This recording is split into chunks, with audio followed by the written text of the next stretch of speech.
ভক্তিবহ দাস, আকাশ অঞ্জলি production producer. এটা আপনার প্রথম সিনেমা তো নাকি? এটা আমার প্রথম সিনেমা। আর সিনেমার নাম ভর্গ, এ নিয়ে কী বলবেন? হঠাৎ ভর্গ সিনেমার নামটা দিয়ে শুরু করলেন। ভর্গ হচ্ছে শিবের আরেকটি, মানে শিবের যেমন 108টা নাম আছে, ভর্গ শিবের আরেকটা নাম।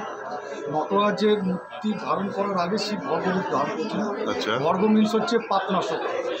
বর্তমানে পরিস্থিতিতে কল্পনার সঙ্গে পাপনাশকের পুরো সম্পূর্ণ ম্যাচ। লেখাটাও তো আপনারই লেখা, লেখাটা আমারই লেখা। কিন্তু লেখাটা বলছে এখনকার যে সময়টা আমাদের এখন পশ্চিমবাংলায় চলছে তার সাথে নাকি খুব মিল খেয়ে গেছে। এটা কি বলবেন? এটা কাকতালীয়ভাবে মিলে গেছে, কারণ যখন আমি গল্পটা লিখেছিলাম আজ থেকে 1 বছর আগে, সেই সময় বর্তমান পরিস্থিতি তো খুবই ভালো, আমাদের কলকাতার পরিস্থিতি খুবই ভালো, কিন্তু তথাপি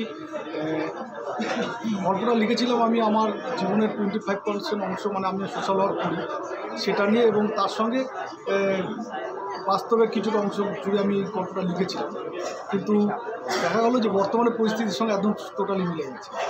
আর আপনার তো এর পিছনে একটা বড় কজ আছে শুনলাম, আপনি নাকি হসপিটাল করাটা আমি একটা হসপিটাল তৈরি করছি, এবং সেটা আমার ফুলিয়া বলচিগ্রামে হচ্ছে। আর সেটার জন্য আমার এই মানে ভর্গ তৈরি করা, এবং ভর্গ নয়, এবং এর সঙ্গে সঙ্গে আরও কয়েকটা সিনেমা আমার লাইন আপ আছে।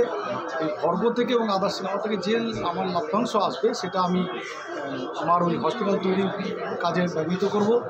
এবং আমি দর্শকদের বিনীত অনুরোধ করবো যে আপনারা এই সিনেমাটা দেখুন, তাতে আমার হসপিটাল তৈরি করতে একটা সাহায্য যেমন হবে, বর্তমান ট্রেন্ডের কিছুটা অংশ আপনারা বুঝতে পারবেন যে মানুষ বিপদে পড়লে সেই বিচারটা পায় কি না।